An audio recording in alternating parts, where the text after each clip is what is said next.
Notre invité du jour s'appelle Bernard Brousse. Il est président de l'association des donneurs de sang bénévoles de Vallée de Montmorency. C'est une association qui a été créée le 12 avril 1953. Bonjour Bernard, vous êtes avec nous aujourd'hui pour nous en dire plus. Bonjour à toutes et à tous. Bonjour. Pouvez-vous premièrement vous présenter et nous expliquer votre rôle en tant que président de l'association ? Donc je suis Bernard Brousse, je suis retraité et je m'occupe donc de cette association qui fait partie des 2850 associations rattachées à la Fédération française du don de sang bénévole. Et le but de notre association, c'est de promouvoir le don de sang, donc de trouver des nouveaux donneurs et de fidéliser les donneurs existants. S'il y a peut-être certains jeunes qui ne le savent pas encore, des auditeurs qui se posent la question, pourquoi le don du sang il reste indispensable en 2026 toujours ? Il faut savoir qu'il faut en moyenne 10 000 dons de sang tous les jours de l'année pour satisfaire les besoins, soit pour les opérations, soit pour soigner des malades. Donc évidemment, on a besoin régulièrement de sang, sachant que le sang est un produit qui ne se stocke pas très longtemps. 40 jours pour les globules rouges, 7 jours pour les plaquettes. Donc il faut renouveler sans cesse le sang et sachant qu'il n'y a pas de produit de remplacement. Aujourd'hui, on ne sait pas fabriquer du sang. Il faut donc que des personnes en donnent pour que d'autres puissent en recevoir. Et vous avez dit 10 000 dons du sang par jour. En tout cas, c'est l'objectif à atteindre. Là, concrètement, est-ce qu'on est à 10 000 dons en France Alors, on jongle toujours avec la limite. Les stocks, parce qu'on peut quand même stocker sur quelques jours, sont entre 80 000 et 100 000. Et à 80 000, c'est le seuil d'alerte. Donc aujourd'hui, au moment présent, on est à 83 000. Donc on est en alerte. Donc on a besoin que vous veniez donner votre sang, et surtout si vous êtes du groupe sanguin O. C'est un sang qui est plus rare que les autres, c'est ça ? C'est un sang qui est plus rare si c'est du O négatif, mais qui est très courant si c'est du O positif. Donc n'hésitez pas, si vous connaissez votre groupe sanguin, venez donner.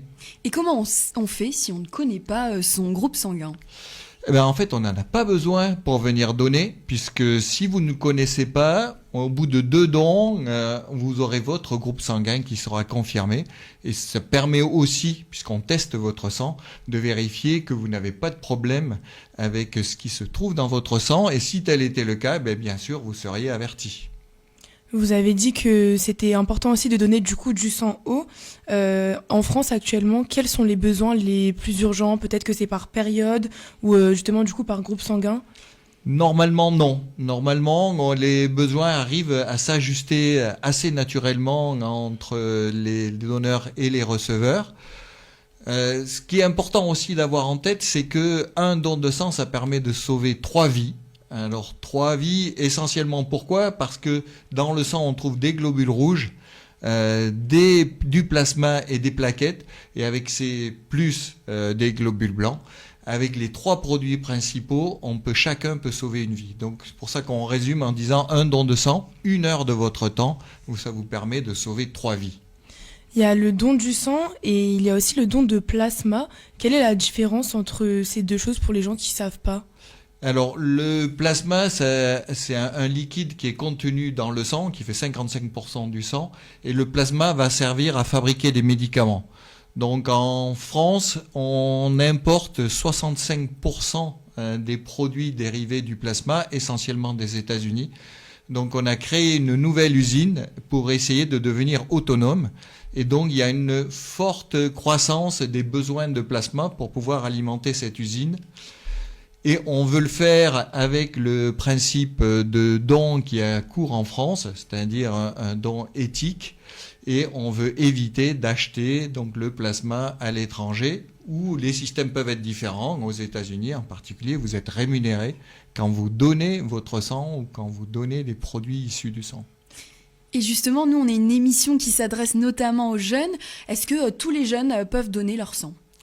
Alors, il faut savoir qu'il faut avoir 18 ans. Il faut être majeur et on peut donner son sang jusqu'à 70 ans. Donc, c'est pour ça qu'on a toujours besoin de nouveaux donneurs parce qu'il y en a qui sortent du circuit par la limite d'âge, mais aussi lorsqu'on a certaines maladies, on n'est plus autorisé à donner derrière. C'est le cas, par exemple, du cancer. Qu'une fois que vous avez eu un cancer, Même si vous êtes en rémission, vous ne pouvez plus donner. Donc il faut toujours de nouveaux donneurs. Et on essaie de cibler les jeunes, par exemple en faisant des informations dans les collèges et dans les lycées, pour les sensibiliser eux-mêmes, mais aussi leurs proches, leurs parents, pour qu'ils puissent venir donner. Il faut savoir qu'en France, il n'y a que 4% de la population qui peut donner, qui donne réellement. En région parisienne, enfin en Île-de-France, c'est 2%, et dans le Val d'Oise, c'est 1,8%. Donc on voit qu'il y a très peu de personnes qui donnent leur sang, donc on a un gisement énorme, mais il faut sensibiliser, il faut expliquer, dire que c'est sans risque, même s'il y a une peur typique, qui est la peur de l'aiguille. La peur des piqûres. La peur de la piqûre, c'est vrai que c'est quelque chose qu'on rencontre très souvent. Et pour ça, on dit aux jeunes, parce qu'il n'y a pas que les jeunes qui ont peur des piqûres, mais aux jeunes qui veulent donner pour la première fois, on leur dit venez donner à plusieurs. Ne venez pas seul, venez avec un proche qui connaît déjà, ou venez avec des amis qui ne connaissent peut-être pas, mais vous serez plusieurs, on peut être jusqu'à 4 sur le même créneau, donc on peut être à 4 à donner ensemble, et donc vous vous donnerez du courage, et puis c'est quand même plus fun parce que vous connaissez au moins des personnes dans l'environnement qui sera autour de vous. Et il n'y a pas d'autres conditions de poids notamment ? Ah si, il y a ce qui s'appelle des contre-indications. Alors, une est le poids. C'est vrai qu'il faut faire plus de 50 kilos. Si vous ne faites pas 50 kilos, vous ne pouvez pas donner. Mais il y a aussi d'autres contre-indications temporaires. Si vous avez fait un tatouage ou un piercing, il faut attendre 2 mois avant de pouvoir donner. Si vous avez fait un voyage dans une zone où sévissent le chikungunya et autres maladies qui se transmettent par les moustiques, vous devez attendre 4 mois. Mais hormis ça, le dentiste, c'est 8 jours. Ce qu'il faut savoir, c'est que quand vous allez donner votre sang, vous avez d'abord un questionnaire à remplir, derrière un entretien avec une infirmière ou un médecin pour valider le fait que vous pouvez donner. Et ensuite, le don en lui-même, c'est 5 à 10 minutes. C'est très court. C'est beaucoup plus court que ce qui suit votre don, c'est la collation. On Est-ce vous que j'allais dire offre à le petit manger, à goûter ? boire. Voilà, le petit goûter. Il faut absolument ne pas être à jeun pour venir donner son sang. Si tel était le cas, on vous fait manger avant et on vous fera remanger après. On vous fait boire un demi-litre d'eau avant et on vous fait boire un demi-litre d'eau après pour que vous puissiez récupérer plus vite le sang que l'on va vous prélever. C'est vrai qu'on a parlé des idées reçues, on va dire, la peur de l'aiguille, etc. chez les jeunes. Est-ce que les jeunes, ils donnent moins qu'avant, plus qu'avant, ou est-ce que c'est pareil ? J'ai pas vraiment de statistiques, mais sur la petite dizaine d'années où je suis dans le circuit, je dirais que non, qu'il n'y a pas de différence entre maintenant et avant. Ça dépend beaucoup de la sensibilisation qu'on fait auprès d'eux. La proportion de jeunes est à peu près la même que la proportion de personnes âgées ou de personnes intermédiaires. Je ne sais pas la proportion de femmes et d'hommes chez les jeunes. En moyenne, il y a un peu plus de femmes que d'hommes qui donnent, 53% pour 47%. Et vous avez parlé de 4 personnes sur le même créneau. Comment ça se passe concrètement si nos auditeurs veulent donner leur sang dans le Val d'Oise ?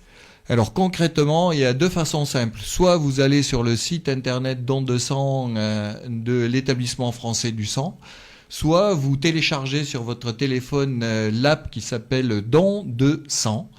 Vous allez être géolocalisé une fois que vous aurez dit oui, et vous verrez apparaître sur votre écran toutes les collectes temporaires qui sont autour de vous sous forme de bulles bleues. Dans certaines de ces bulles, vous verrez les lettres RDV, c'est-à-dire que ces collectes sont à moins d'1 mois et que vous pouvez d'ores et déjà prendre rendez-vous. Donc réservez votre créneau, il y en a un tous les quarts d'heure, votre créneau ainsi que vos amis qui souhaiteraient vous rejoindre. Et donc 4 à 5 créneaux par heure. Généralement, il faut donc prendre rendez-vous. Ça peut pas être spontané Ça peut être spontané. Normalement, on recommande de prendre rendez-vous. C'est avant Covid, il n'y avait pas de rendez-vous. Après Covid, pour le Covid, pendant le Covid, ils ont été mis en place les rendez-vous. Et depuis, ça facilite la gestion des collectes de sang. Donc, ils ont été maintenus. Mais maintenant, vous pouvez vous présenter sans rendez-vous, et sauf si vraiment la collecte est saturée, on vous prendra. Donc n'hésitez pas, même si vous avez à la dernière minute envie de venir donner votre sang. Je pense qu'il est aussi possible pour les jeunes qui se rapprochent de la mairie, de leur mairie de quartier, ou tout simplement d'aller voir sur les réseaux sociaux ou le site internet de la mairie. Souvent, tout à fait. Les mairies relaient l'information sur les collectes qui ont lieu chez elles. En général, il y a entre 4, 5 et 12 collectes par an, par mairie, sur le secteur du Val d'Oise. Donc, suivez les réseaux sociaux, Facebook, Instagram. Suivez l'établissement français du sang et vous aurez tout ce qu'il faut pour les collectes. Est-ce qu'il y a des collectes aussi sur les campus, les universités Oui, alors il y a des collectes qui sont organisées dans les mairies, donc ça, des collectes publiques dont je viens de parler, mais il faut savoir qu'il y a des collectes qui sont aussi organisées en entreprise et des collectes qui sont sur les universités. Pour qu'on organise une collecte, en général, il faut être à peu près assuré de récolter 50 poches de sang. Donc, il faut entre 4 à 500 personnes sur le site pour, compte tenu de ce que j'ai indiqué tout à l'heure, du nombre de personnes qui va se présenter, pouvoir atteindre l'objectif des 50 poches de sang. Okay. Tout à l'heure, on parlait de la sensibilisation. Vous nous avez dit que du coup, vous faisiez des sortes de permanences dans les collèges, les lycées, mais vu qu'on peut donner à partir de 18 ans, est-ce que ça vous arrive du coup d'aller dans des universités ou vous restez au niveau lycée ? Pour le moment, on va à l'endroit où on nous invite, où on nous laisse rentrer. Donc on a eu beaucoup de mal à pouvoir trouver la façon de rentrer dans les collèges et dans les lycées. On a réussi l'an dernier. Donc c'est pour ça que maintenant on développe cette activité-là et en fait on est passé par les infirmières. Donc il fallait savoir que c'était la bonne porte d'entrée. Donc les infirmières des collèges, des lycées, des écoles sont nos points d'entrée et donc c'est la même chose pour les universités.